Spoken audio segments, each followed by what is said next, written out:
what I'm going to discuss actually reminds me of a saying which put loosely means that if you throw a stone into a cesspool, then all the muck actually reflects on you, both on your body and on your soul.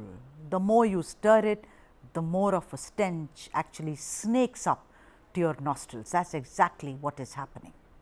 The controversy over Sanatan Dharma is not dying out, and it won't, let me tell you, until the Lok Sabha elections of 2024. The Bharatiya Janata Party will run with it, and rightfully so, as Udayanidhi Stalin has stirred a hornet's nest.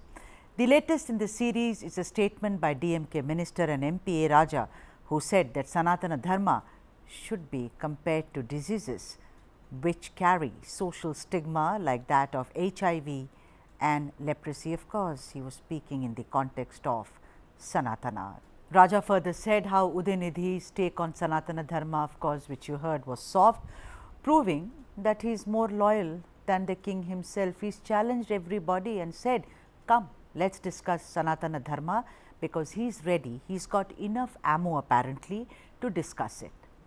But the point is that he's also in a way stigmatized two diseases, and that being HIV and leprosy, and that does not behave well of someone who is supposedly erudite. Now, what is the big story for those who have not been following? Like I said, that it's been tit for tat and tit for tat almost every day. It happened almost a week ago when the Tamil Nadu Progressive Writers Association organized the Sanatana Abolition Conclave. It happened, I think, on 2nd of September at Kamarajar Hall in Chennai. In the 12-hour conference, they had planned a discussion on the theme title, How to Destroy Sanatana Dharma, and the other topics were listed as follows. I know some of you could be very surprised, but yeah, it happened. Deadly history of Sanatan, which is Sanatana Dharma, Sanatan and women, Tamil norms and Sanatan, caste theory and conspiracy theory, Tamil music and Sanatana, Sanatana imposition and opposition in media, what is the way to oppose Sanatana Dharma politics or spirituality, and also the other topic which was to come up for discussion is weapon to destroy Sanatana Dharma. Let me say here very clearly, considering I am a South Indian and from Tamil Nadu, that there is indeed a difference between the way Sanatana Dharma is decoded in the north and the south of India, and particularly in Tamil Nadu, where Dravidian parties have equated Sanatana Dharma with anti-Brahmin agitation. Also, there is a difference between Varnashrama and Sanatana Dharma, which I do not think the Dravidian leaders or those who are scholars, several scholars, let me also add, who are speaking about Dravidian ideology, they do not distinguish between the two. As we know, Dravidian party principles hinge on equality, anti-caste, anti-Brahmin hegemony, and of course, anti-Hindi agitation. Let me also add that Mukha Stalin in a letter has made it very, very clear that Udayanidhi Stalin actually was attacking the caste hierarchy in Sanatana Dharma and not the umbrella Sanatana Dharma as it is understood in north of India. But I am asking you, should Udayanidhi Stalin have spoken only to further his Dravidian credentials and not bother about how the rest of India, and importantly the India bloc to which he and his father now belong, decode Sanatana Dharma? After all, that is also one kind of a dharma, isn't it? Now, as expected, a slew of protests began against Udayanidhi. The BJP said that by using the word eradicated, he has given a call for genocide, which I think is over exaggerating. But then Udayanidhi was adamant and gave many counter arguments. Banuchandar Nagarajan, political analyst, let me come to you before I go to Mr. Gandhi. Mr. Nagarajan, this is one topic. Yes, Sudha. Hi. Sudha, it is hate speech. Let there not be any debate at all, and any other second view of this. Irrespective of your political proclivities or your religious affiliation, you have to condemn it. There is no other on the stand, on the other hand sort of a thing. And what Mr. Meka and what the DMK spokesperson are doing is quibbling with words.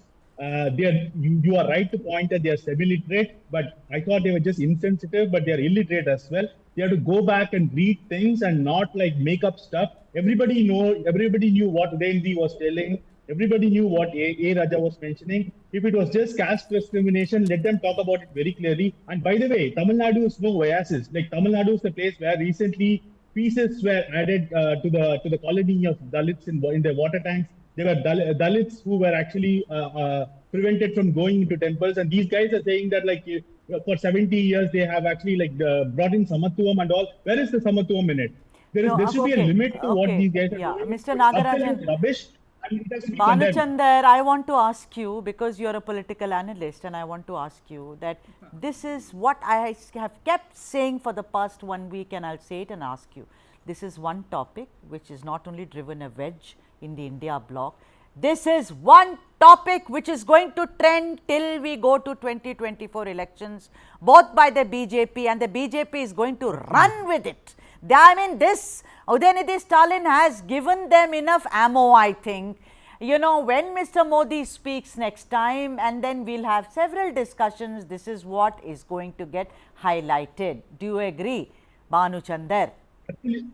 Absolutely, Sudha. See, democracy is not just about elections, right? The debate that we are having right now, the statements made by Udayanidhi and A. Raja, these are all part of the process of democracy, okay? And these things are coming out, and I'm very glad that you have taken it up and critiquing it in the way it should be.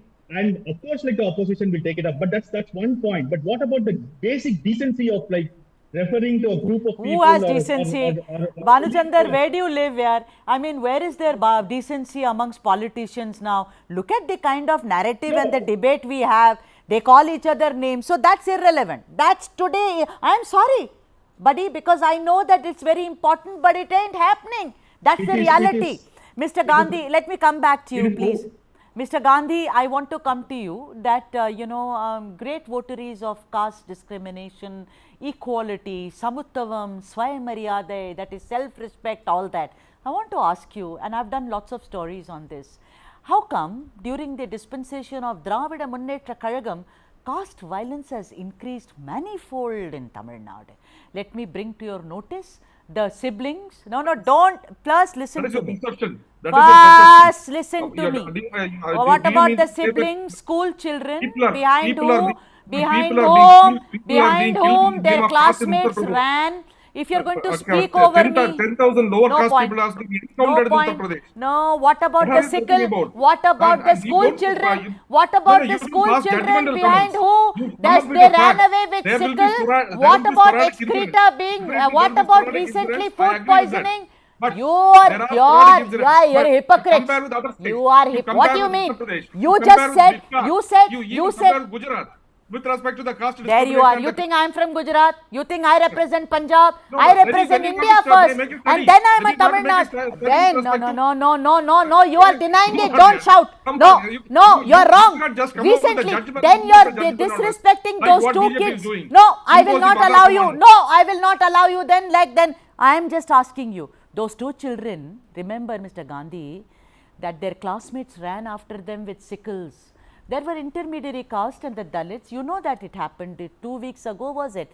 The day before also we've studied this. How come DMK, which talks so much about, because I would like my Tamil Nadu to be really rid of this caste violence.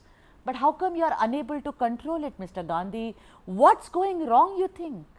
You think the BJP is responsible for it? These are only exceptional situations or sporadic incidents of violence which happen on and off everywhere. But this you need to compare with Uttar Pradesh or Bihar or maybe Madhya Pradesh. What is the are you from Uttar Pradesh? What is the number of violence? You compare yourself with Hindi-speaking states. You don't know. Exactly. Yes, exactly. So stand up, be stellar, be scintillating like the Tamil that you are. Be that, and then you said that Tamil Nadu is the one we gave property rights and which what is this? You exaggerate. Syamprasad Meka, let me come to you. I think Mr. Gandhi is just only going to speak and listen to his own voice. Congratulations to him, but I really respect, he speaks very well. No doubt about it, speaks very well, but monologue is not my style. The South Indian wants a dialogue here. Syamprasad Meka, instead of getting into what is called semantics, I would like to ask you something, that even within the India bloc, you saw Mamata ji, she came out and said that we respect all religions, etc., etc. Mr. Priyank Kharge had a different point of view. That is the beauty, even when it is, it's like India. You may worship some other god, I may not worship at all. We have atheists in our entire, religiosity and culture. But I am asking you that when you are, establishing a bloc which is political in nature, tell me something, it does not behave well, because this has now become too big. It snowballed into something else. It's become a monster, a Frankenstein. Sudha, we run our politics on the political and social issues. We leave people to decide on their spiritual and religious issues. We run our politics. But when social structures are attempted to be tampered with using religion and spirituality as a have, then people in our parties are bound to notice that and comment on those aspects. That is all we are seeing. Instead of trying to see this as some sort of now these are anti-Hindu. Oh God, we've lost connection to Syamprasad. No, he's back. He's back. And this is not a political issue. This is not going to be a political issue. Well, I'll prove you wrong, Syam. This time around, I can see. This a political issue. It is a political issue. What do you mean BJP is trying to make it is become, tomorrow you read the newspapers. Bring it on. They are digging their own grave. Bring it on. That's what you say. And Mr. Prashant, I want to come to you and ask you this question. That look at it this way, we are a country where we had Charavaks, we had atheists, we had agnostics, we had believers, we had all kinds of people within the Hindu fold. I mean, you worship one god, I may not worship at all. Shakti worship, today, Krishna is worshipped, some people do not know who Murugan is. It's all okay, it's a way of life, you do, it's not institutionalized at all. I may not worship any god at all.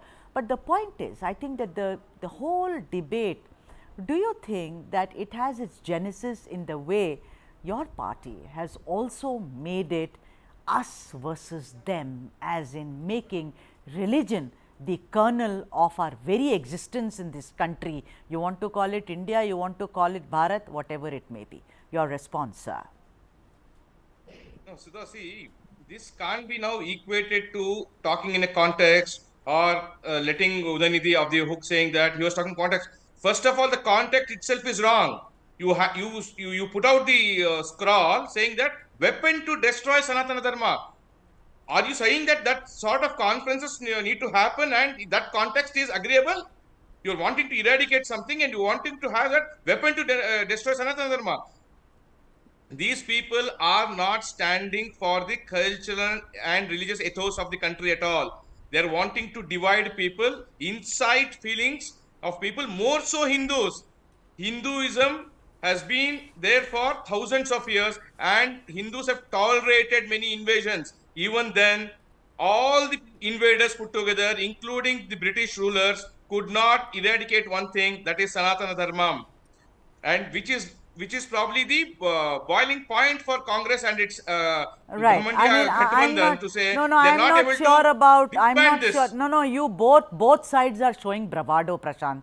You are saying no one can destroy us. They said I will destroy you. What is this? Little children playing with swords made of cardboard. I mean, as a woman, I see all of you as characters from some mythological comic book. It's not that at all. And this is what I want to ask Banuchandar Nagarajan, who's smiling away. Banuchandar, this is what I feel. Both sides, look at them. They said, come on, bring it on. They are saying you can't destroy. What is this? Some kind of a movie which is happening. What I think is there is a lack of decency from both sides. Unfortunately, one side, this is lack of decency. They are saying, equating it with, my whole point is that when Raja equated it with leprosy and HIV, I said, how can you stigmatize any disease? You can't possibly do that. I mean, a human being gets a disease. It can be any disease, for God's sake. But that is what Mr. Raja knows. The thing is that also what Udayanidhi said, which is of course dengue, malaria and corona, which was milder, I think. He really was being mild there. But the point is, look at the other side. I will, I will see to it that you are beheaded. I will see to it that you are behind bars.